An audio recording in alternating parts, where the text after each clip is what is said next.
Hi, my name is Bruce Carter, and I am the founder and CEO of PTI Trade School, which is Pathways to Independence. Do you know why you're here?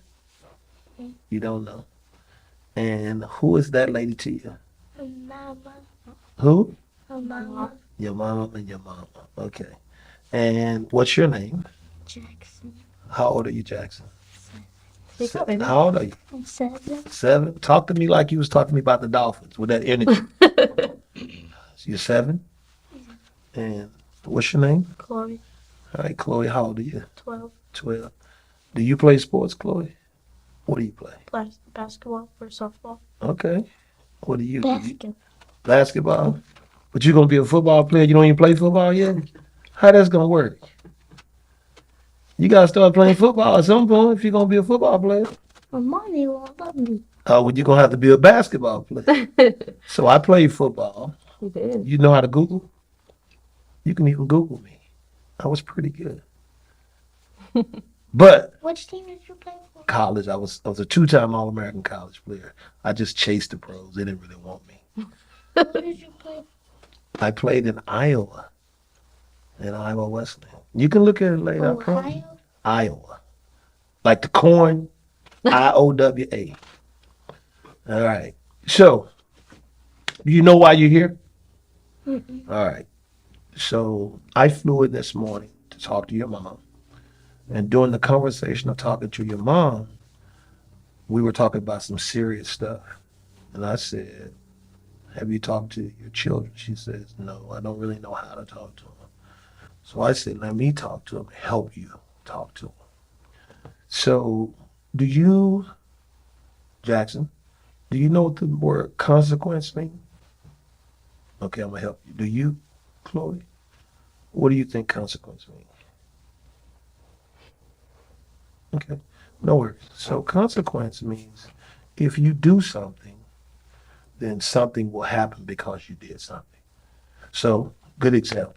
If you practice basketball a lot, you practice on free throws, you're probably gonna become a good free throw shooter, right? That was the consequence of you practicing. A lot of times people make consequence only for bad, but it can be good or it can be bad also. If I go out and I run a stoplight or I speed, what's going to happen? Gonna get a speed ticket. Right. That's a consequence of me speeding. My action caused something else to happen. So that's called a consequence. So I just met your mom over the phone, I think Monday of last week, the day after Christmas. A colleague of mine called and was telling me about something your mom did and the consequence. So I talked to your mom and kind of became familiar with it. So now let me ask you this. Remember, you can tell me anything. You don't have to say anything, okay? But it's important that you understand. So right now today, who's the most important person in your life? My mom. Who's the most important person in your life? Mommy. Mommy. Okay. So mommy made some decisions that could cause mommy not to be there every day. That means mommy could be gone for a while. Okay? Now, hopefully, hopefully, prayerfully, that doesn't happen. But that's a chance. That's a real chance. And so what I told your mom is that I wanted her to tell you all, one, so you know what she's trying to do and you can process and y'all can be a support system to each other. And also, so you could learn about consequences, so you could learn how valuable you are, so you could make sure that no one ever in your life puts you in a position to where you compromise your value. Absolutely. So whether for the value of your life or for your freedom. Okay. Now, what I want you to do, if you have some, do you have any questions for me or your mommy? You sure? There's nothing you want to know? Nothing you want to understand better?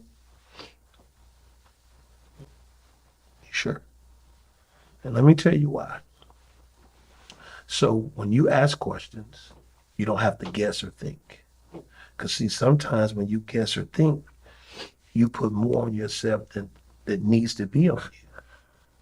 So when you ask questions, as all the adults, you got loving adults that love you in here, we can give you truth. Because the important thing about truth is it always gives you hope.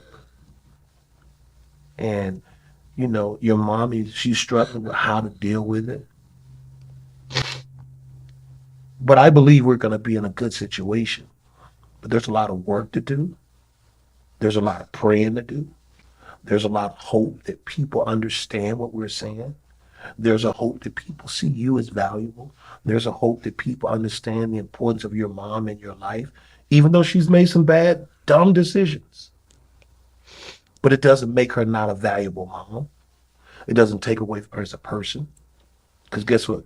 I made some bad bone decisions. I bet your papa, grandmama, everybody has.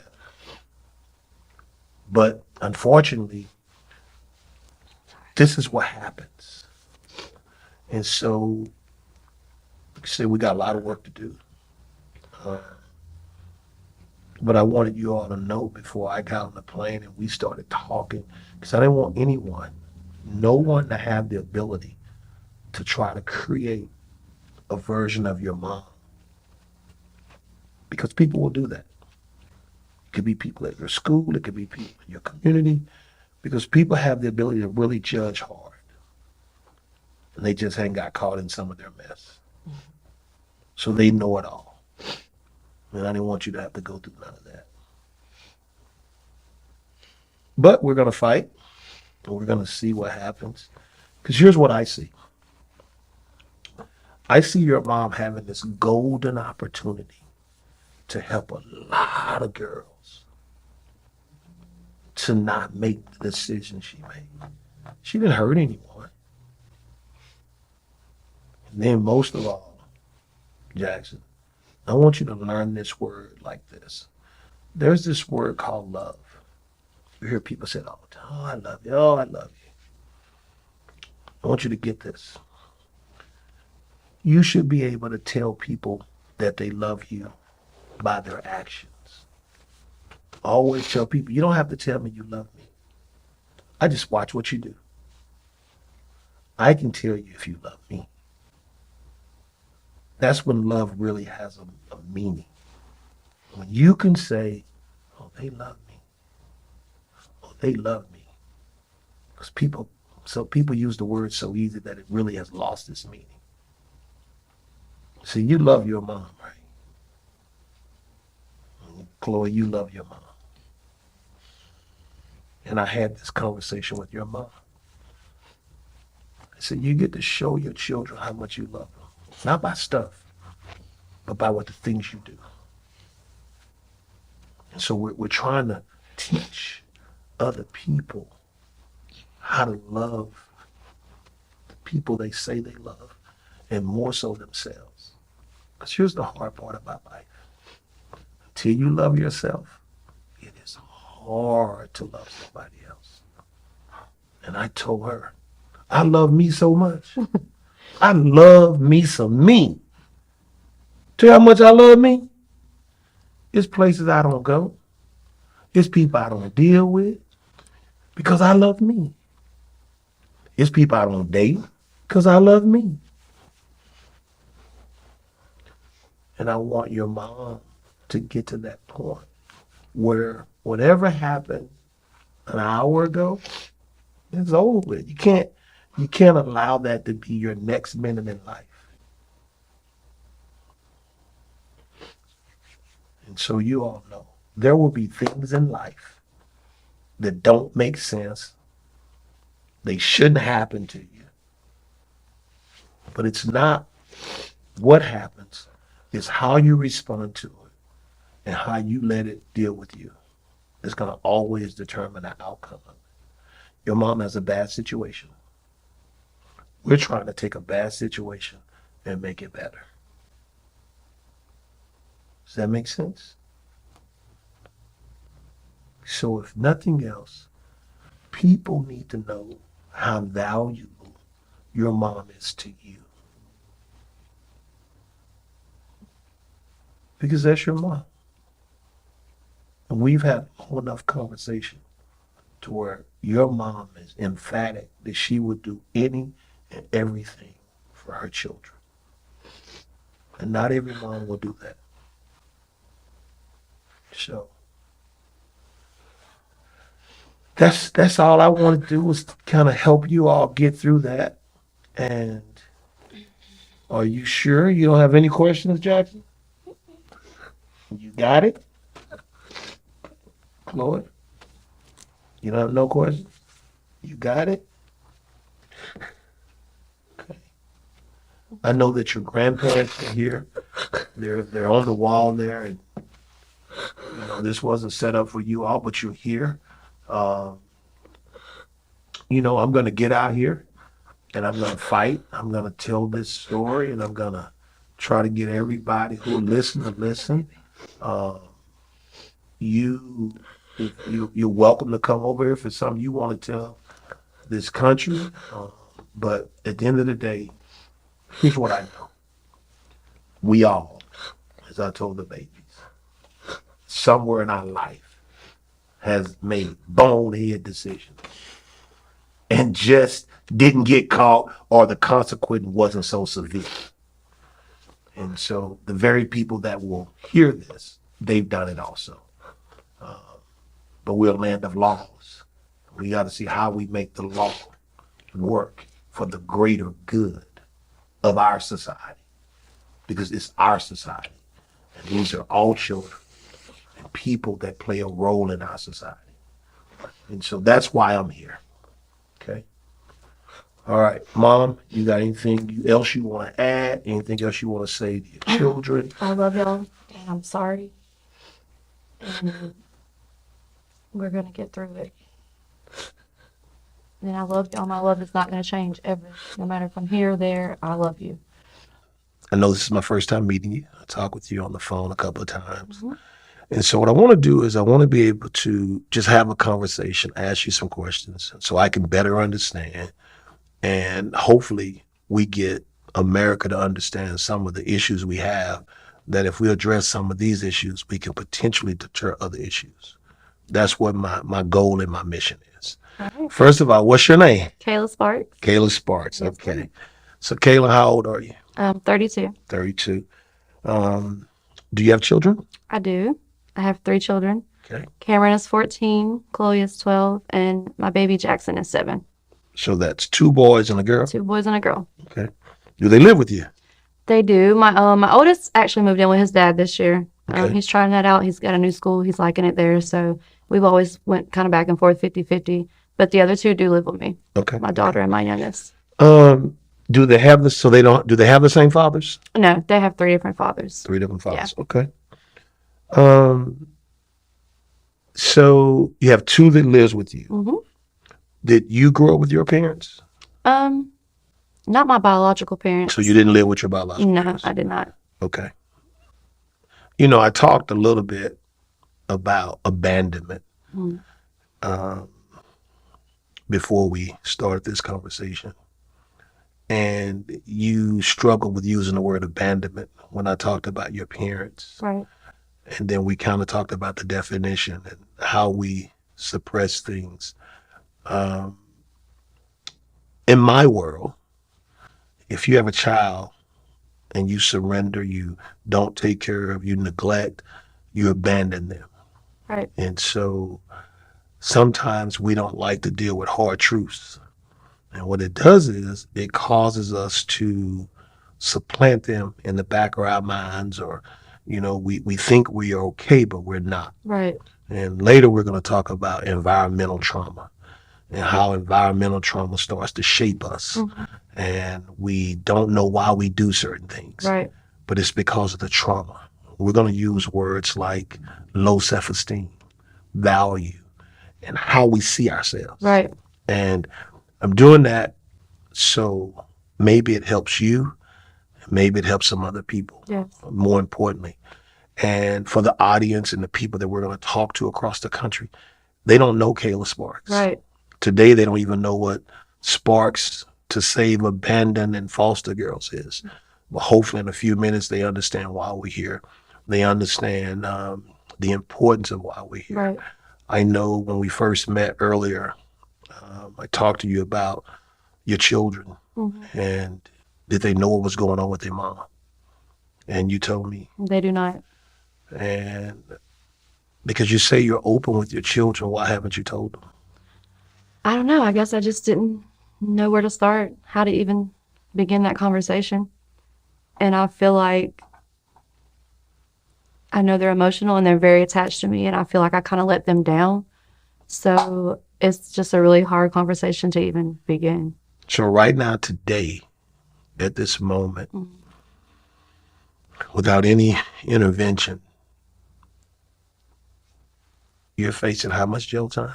On the low end, 6 years, On the high end, 7, 8. 7, 8. So what do you think would happen to your children if you were not in their lives? I mean, I know their life would be completely different. Like, it would change.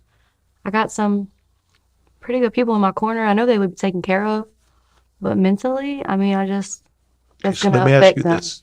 for sure. So have you ever been molested? I have. Okay. You were around good people, right? I was. Okay. So sometimes, for whatever reasons, good people can't protect you. And so far, you've protected your children, you believe, right? Yes. Here's what normally happens in situations with girls who are not with their biological parents, which is that true shield of protection. You know, they know them because they have their DNA in them. Right. They can look at them and say, something ain't right. Yeah. But when they don't have that, girls, according to data, they're more promiscuous, drugs, and they're more likely to be sexually abused. Boys, they're more likely to be inclined to have criminal activity. The anger is over the top. And these are all things that they don't stop because it's your children. Right. And so when I'm talking to you, I want you to really understand what you're fighting for, what you're working for, Absolutely. outside of the common good for people who we may be able to prevent Right. this from. So have you ever used drugs? I have in the So past. when was the first time you used drugs? The first time, I think I smoked marijuana for the first time at 12, 13, Okay. roughly. Okay. What other drugs have you used? I've used cocaine like recreationally Okay. and marijuana. That was it. And I'm sure alcohol, right? Oh, of course. Yeah. Yes. I guess So- that is a mind altering substance, so that does Right. count. Yeah, That counts. It's legal though. Yes. How old were you when you moved out of the home that you grew up in? 16, 17. I moved in with my biological mother for less than a year. Didn't work out. I guess we had just had so much time apart and my mind just was not in the right frame to be around her. I don't know. It didn't work. And so I left and Where'd you go there? never went back. I actually lived with my girlfriend for a few years. And then, So you kind of went on your own. yeah, I went out on my own. So your biological mom, did she ever use drugs? I know for a fact she used marijuana. Now, anything else, I don't know if that was hidden from me or I really wasn't around her a lot, so I don't really know. Okay. She So didn't at seem the like home- it to me as a child, I guess, but I'm, as a Right, child, we you don't don't know. really, exactly. Have you ever talked to her about why she left you? We've had conversations. She says she has like regret and that she just couldn't take care of us. She had 4 girls. We're a year and a half, 2 years apart. So it was like boom, boom, boom. So did she She didn't have, it was a did she cycle. abandon any of, I mean, did she raise any of them? No. She abandoned all of them. Yeah. We were all So at where different are your places. sisters now? Now, my oldest sister is in the same cycle as my mother. My other 2 sisters are okay. They have kids. They're in their life. They're doing good. So did you all grow up in the same house? No, all different houses. Well, my younger 2 sisters actually went to their dad and his mother's house. So they have the same dad. And then My older sister went to her biological dad's, and then I Ended up with with what you call your adoptive family. yeah, my family. But Yeah. they didn't really adopt you. They just No, took care of They you, took care of me. Yeah, which is they took me- admirable. right. I mean, it Of really course, is. yeah. They didn't have to. So So today, right now, you're facing up to 7+ years in federal prison Yes. if there is no intervention. And your charge is, as I read it, it's conspiracy to possess with intent to distribute cocaine. Yep. Prior to that, have you ever been convicted of a crime? No. So you have 3 children. 3. You have 3 men that you liked, loved, or some at one point in time. Okay, you ended up having a baby by, but that didn't work. So then you have this person that you meet when you were at work. hmm Where were you working? Where was I working? Yeah. At club. It's called Lust in Greenville. Okay. So you met him there. hmm He liked you, and from there y'all had into a relationship. Yep. And how long were you in a relationship before he asked you to carry money? I say 5 years. I met him in 2015, So and I started doing that kind of stuff in like 2020. so after 5 years, Yeah. he then asked you to what? He was flying to Arizona, so I was like, "Why are you always gone? Like, I missed him. Like, what are you doing? Let me go with you." And he just told me what he was doing. Like, he was moving money out there. But in 5 years, you knew he sold drugs, right? Oh yeah, I Right. know. Like, I never come out and ask the man the question, Right. but obviously, like, Okay. I've been around. Like, Right. I know. Yeah. So after 5 years, you became part of his system. Yeah. Okay. And how long did that last? It's a year. A year. Yeah. So when you became part of his system, did you earn money? Here and there. Yeah. How much Not do you every think time. how much do you think you got? I mean, there's a few times he gave me 1,000 here. It wasn't every time, but like I said, we were romantically involved. He took me out of town. He bought me things. He looked out for me. He would come to the club and throw money, So that was just the dynamic of our relationship. Okay. So as a lump sum, I don't even know, but he looked out for me. 10,000, 20,000? I don't even think it was 10. Okay. I don't even think it was 10 Okay. So because it wasn't consecutive or it wasn't like constantly the whole year. So okay. there were random trips. So y'all were together 5 years. Yeah. Are y'all still together? No. Why y'all not together now? That relationship was a lot.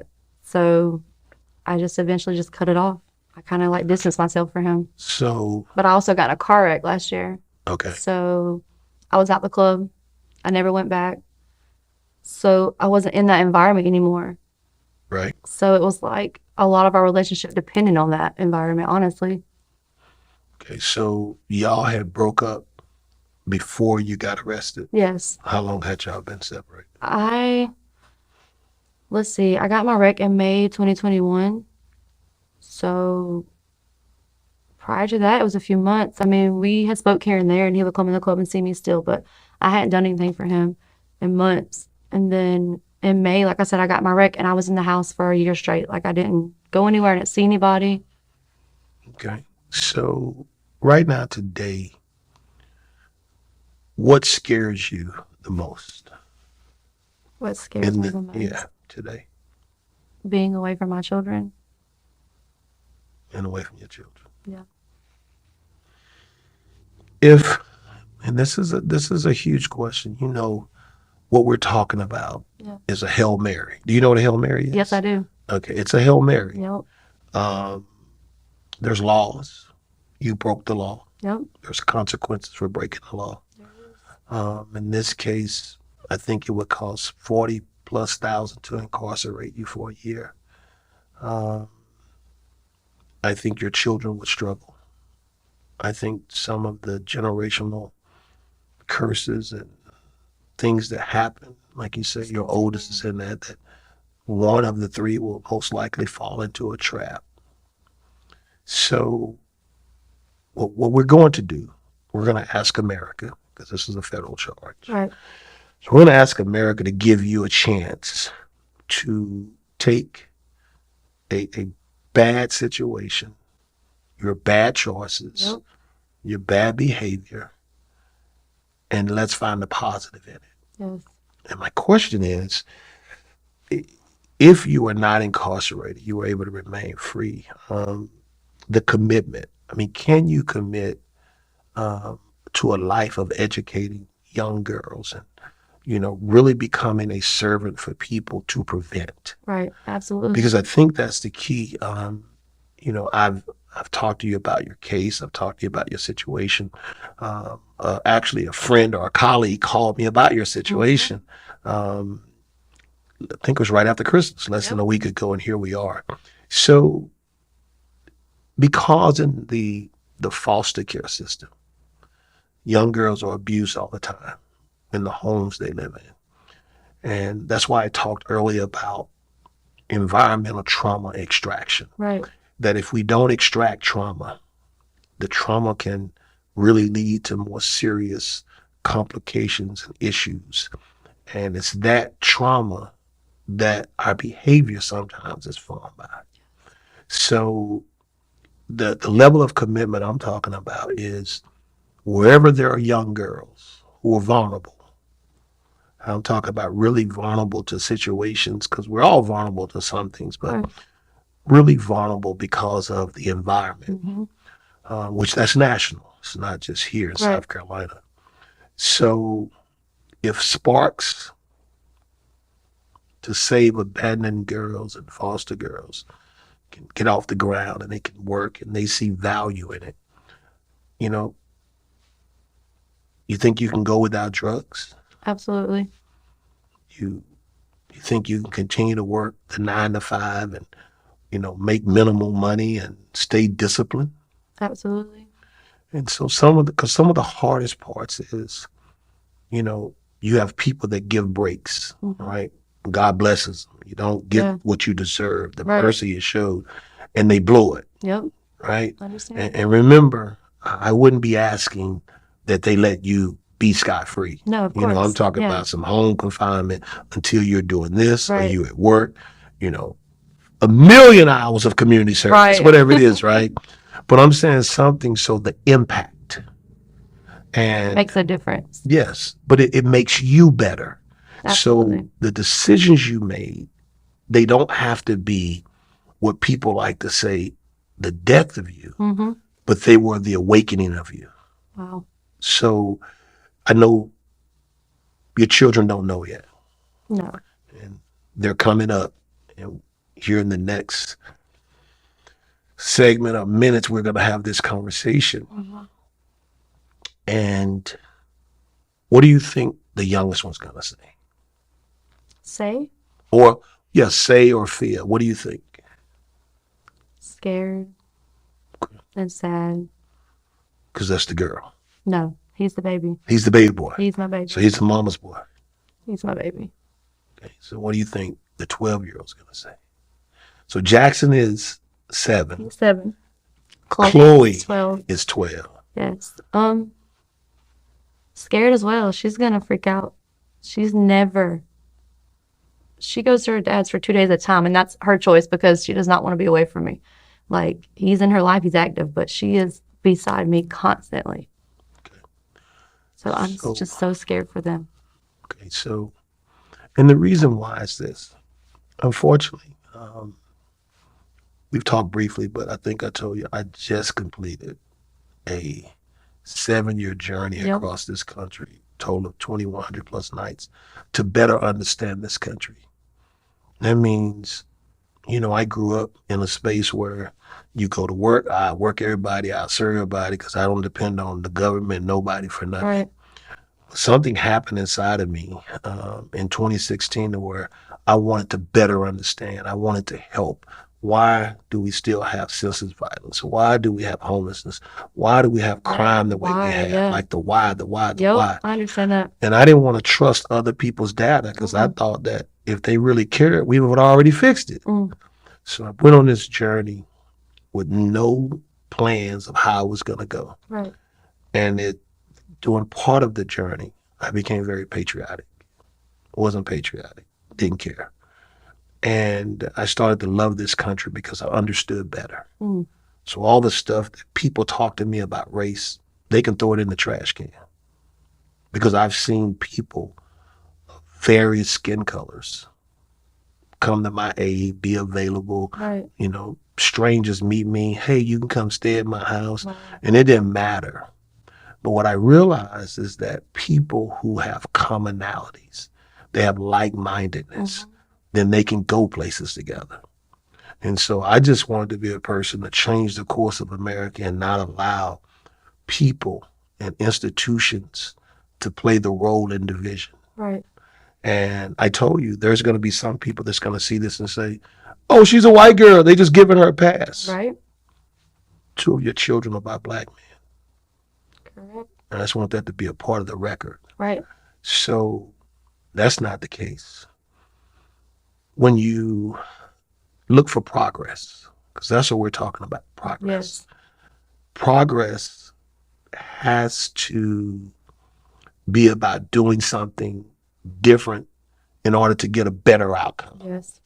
And so versus the court, because you don't appear to be a danger to society, you wasn't selling dope yourself and you wasn't involved in criminal activities before in the first 30 years of your life Right. and not after. I think that there has to be a space for us to make sure you have a consequence, Of course. but at the same time, try to find progress. Yes. And hopefully that's what we're able to do. So we're going to talk to these babies. And when I leave and go back to Texas, you're going to have to deal with that. But that's what's at stake. Yes. So your freedom's at stake, but their life is at Right. stake. Yeah.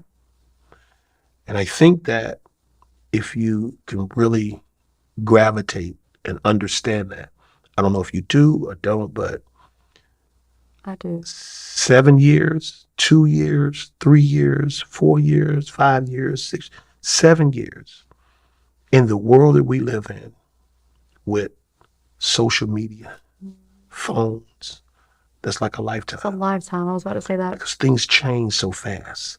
There are predators out here ready to grab your kids.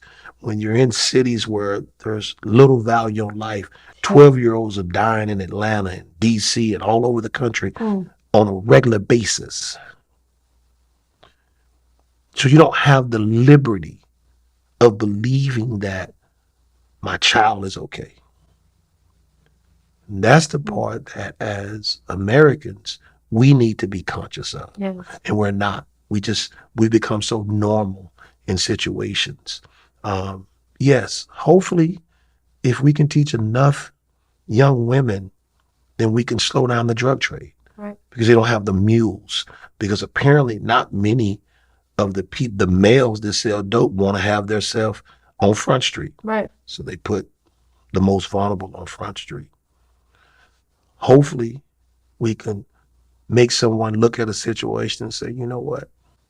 Before I say that, how valuable are you? What do you think your life's worth? Worth? Yeah. I don't know how to answer that. I mean, I know I'm valuable to my kids, But for yourself. for myself. In other words, I think I'm the stuff. Like, I'm a high value Right. individual. Right. For me, nobody else. And that means I've learned to live in a disciplined manner because I value my life. Right. And once I understood how much I was worth, it's easy for me to make certain decisions. Of course. Yeah. Oh, I'm not going over there. I'm not doing that. Oh, no, I'm not messing with you. Values, yes. Oh, yeah. No. Yep. Even to who I date. Meaning I'm not putting myself in a situation where drama is going to be brought to me because I believe I'm that valuable. Yes. And I believe that far too many people don't value life. Right. They don't value their life, and therefore they don't value my life. And so when I ask you that, I believe that you're very valuable to your children. But at some point, you have to learn how valuable you are, period. Right. And when you do that, you will make different decisions. every man that tells you you're pretty, every man that say he like you, love you, you look at that a little different Absolutely. because you'll see how does that equate to the action, Right. right? So if you love somebody, you're not going to put them in these unbearable conditions Mm. because he could have just gave you the $1,000 anyway because he was making money, right? Absolutely. You didn't have to do the action to get the $1,000. Is what I'm saying. Yes. 100%. Or you're not going to mail drugs to a house Right. or somebody you care about. And if nothing else, I already know there's tons of young ladies who's living this life right now. Right. Yeah. Some is out of need. Some is out of, I want to be loved, Yeah. whatever that is, right? And so the good thing is we have an opportunity to continue to tell a story in places that it need to be heard. Hopefully, there's a heart in this justice system Mhm. that says punishment is one thing and justice can look like this. Right. This. Yep. So if they want to punish you, then the consequence is prison. Then they don't hear what we're talking about. Right. If they want to create progress and let the justice system create justice Right. and help, Create change. then they may Yeah. hear us. So I don't have many more questions because it's kind of simple at the point right now. But if you was talking to, first of all, another young lady Mhm. that might be put in the position where you were, what would you tell her? To love yourself. You are worth it and you are valuable. And your past does not define you. Anything you might have came from or went through or feel like it's not always true. You can overcome that. You can be better. Okay. But you have to love yourself. And Yeah. I'm still learning Yeah, I'm that. gonna say, when did you start loving yourself? I'm still learning I'm that. trying to figure that out, I'm right? still learning that. My mindset is still changing. Okay. Like, So you recently completed, or at some point, you completed was it a drug rehabilitation? What was that it? ADSAT program? Yeah, I don't know what Yeah, it is. it's alcohol, drug program. I can't remember Okay. all the acronym. It entailed like counseling and drug screens, and because when I got my wreck, I had I got a DUI, but it lowered it to reckless driving. But in order to get my license back, I had to go through the ADSAT program. Okay, so that's why. So, you went. yeah, that's why I went. So I completed that. But the counseling was like a breath of fresh air because I have never been a therapist, never went to counseling for anything. Because remember, you didn't think you were messed up. No, I didn't say that. So I you did didn't- not say that. So I'm very self-aware. believe it or you not. thought you were messed up. No, I knew I was. So why? Absolutely. So why didn't you get counseling? I don't know. I just think I could just keep moving and keep swimming and just keep going and keep my head above water. And I was drowning and didn't even know it, I guess. So what was it that you think had you messed up? Or do you know? Trauma. I've been through so much trauma and I've never addressed it. I've never sat down and been like, okay, you act this way or you do these things because, and it makes it easier for you to do these things because of what you went through, because of what you didn't have in your life and because of what you've seen and, so I just never, I knew that. I know that. I'm the smartest person I know. I know these things. Well, first of all, you got to be around other people. You never want to be the smartest person you know. Right. You want other smart people so they can help you. That's number one. But I just knew these things and I just never, I don't know. I didn't take the time to actually address them. So, and some people won't like these words, but I try to get things where it's just hardcore true. So when I talk about educating the other young girls, Right. and I'm talking about specifically those who suffer from low self-esteem, Mhm. and specifically more the low self-esteem has come from abandonment, because that's real. Yeah. I mean, there are people that will have a baby unplanned, purposely cannot afford to have somebody to love them. Mm. That's real. Yes, it is. And I can't comprehend because I'm saying but you can't effectively love the baby because you can't meet the baby needs. Yep. But in the moment, they need that. Yes. So abandonment is real. Mm-hmm. Okay. But then there's this other group who has been sexually molested, and they're living, and this is the bad part about it, they are living in a system that they can't get out of until they age out of. Right. And so if nothing else, whether it's South Carolina, Georgia, Texas, North Carolina, these systems have the same issues. Mm-hmm. And we can say the system is broken, which I'm sure we could always make things work better, Of course. but people are broken. People, yeah. And we have too many broken people in this country that we have not collectively addressed the brokenness. Right. And until we address the brokenness, we're going to have these perpetual cycles that keep reoccurring. And unless it becomes a political issue in the moment, No one's or ever it becomes a there. traffic issue for Right. someone else, Yep. the issues just keep going and going and going and going. Ultimately, something happens. Yep. So now something is happening. And as I was talking more, trying to figure out what to talk to you about, we talked about the loving family that was gracious enough to take you in. And we talked about the molestation, and we talked about who the perpetrator was. And it wasn't your father. You know, No. I'm clear the air so nobody Right. don't think it was it. It was not your father. Right. But how, when you try to talk to him, it's like you're talking to the wall. Right. And I don't know, maybe do we think he blames himself, or it's just easy for him not Yeah, to address it's it just easier for him not to address because it's it. a relative event. Right, of course, yeah. It's a uncomfortable conversation that no one wants to have. Yeah. And I felt guilty for years because I feel like, okay, I bring this up and I'm the one that's going to tear the whole family apart, you know? And it's not my fault. It's not my fault at all. And I know that in my head. But then to actually like move on those actions and like know that I am valuable and I'm worth being able to tell my story, it didn't play out that way. It was years before I said anything. And I'm talking like decades. Well, the reason why I know that it could be real, it may have been 3 years ago now. I'm sitting in a courtroom in Iowa. That's where one of my daughters live. Something very similar happened to her from her youngest sister's dad when she was 13. My daughter was around me in the summers and all this. And we went to court, trial. And the jury struggled with why she never told me. And we had a very close relationship. And she was around me. And they said she had all these moments, all these Does not times to matter. tell. And when I found out was 2017,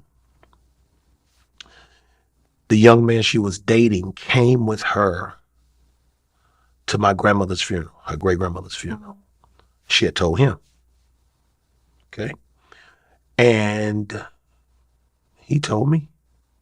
He just said, "Sir, I want to tell you something." And her mom was very different. Like, her mom took it to heart. Her mom Right. really was in a bad place about Right. it. So I get it. And there's just many countless situations. Yeah. And so the responsibility, unfortunately, lies with every one of us as Americans to do the best we can to ensure the most vulnerable is safe. Yeah. And that's why, I think the system, what people call it, the judges, the USAs, the DAs, the law in itself should, if it would find grace in it, provide opportunities to, as I've said earlier, create progress. Right. And so we're going to get ready to bring the children in. I promise you I'll do my best to try to help them understand and know what's happening so they're not in the dark. And then we're going to see how many people are out there that's willing to jump on board, not just to save you, No. but to save all these other girls who are either going through or will go through Yes. something very similar. Absolutely. All right? All right. All right.